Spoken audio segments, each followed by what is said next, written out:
नमस्कार दोस्तों, स्वागत है मेरे चैनल में। और सभी का मेरे जितने बड़े भाई बहन और माता पिता हैं, मैं उनको प्रणाम करना चाहती हूँ।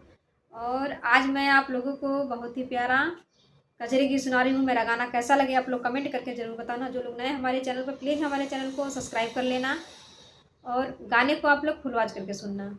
धन्यवाद। रिम झिम बरसे बदरिया, चुए लागल भोला के मड़ैया ना। रिम झिम बरसे बदरिया, चुए लागल भोला के मड़ैया ना। चुए लागल भोला के मड़ैया ना, भीगी जलाए भोला हरी हरी सड़िया। हम चली जइबन हरवाना, भीगी जलाए भोला हरी हरी सड़िया। हम चली जइबन हरवाना। रिम झिम बरसे बदरिया, चुए लागल भोला के मड़ैया ना। रिम झिम बरसे बदरिया, चुए लागल भोला के मड़ैया ना। कैसे के जैबू गौरा अपने नैहरवा, गंगा जी में उठ जाई लहरियाना। कैसे के जैबू गौरा अपने नैहरवा, गंगा जी में उठ जाई लहरियाना।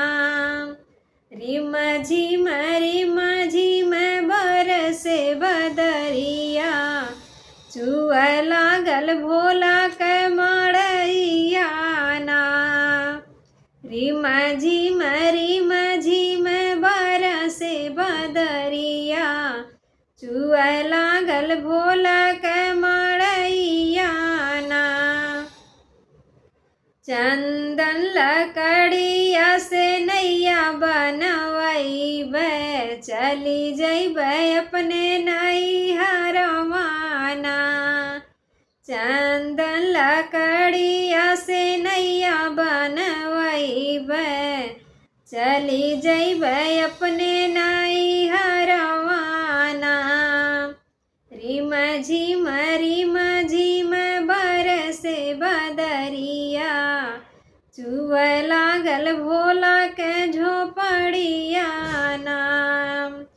बिकी जलाए भोला हरी हरी चूड़िया, हम चली जइबन हरवाना।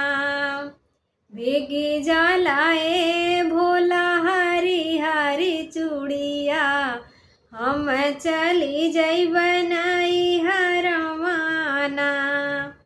रिम झिम बरसे बदरिया, चुए लागल भोला के मड़ैया ना।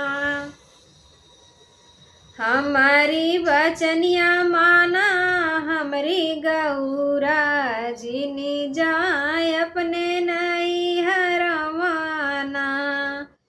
हमारी बचनिया माना हमरी गौरा, जिनी जाए अपने नैहरवाना।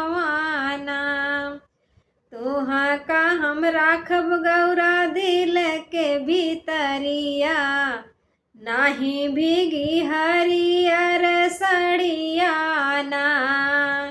तोहाँ का राखब गौरा दिल के भीतरिया, नाही भीगी हरियर चूड़िया ना।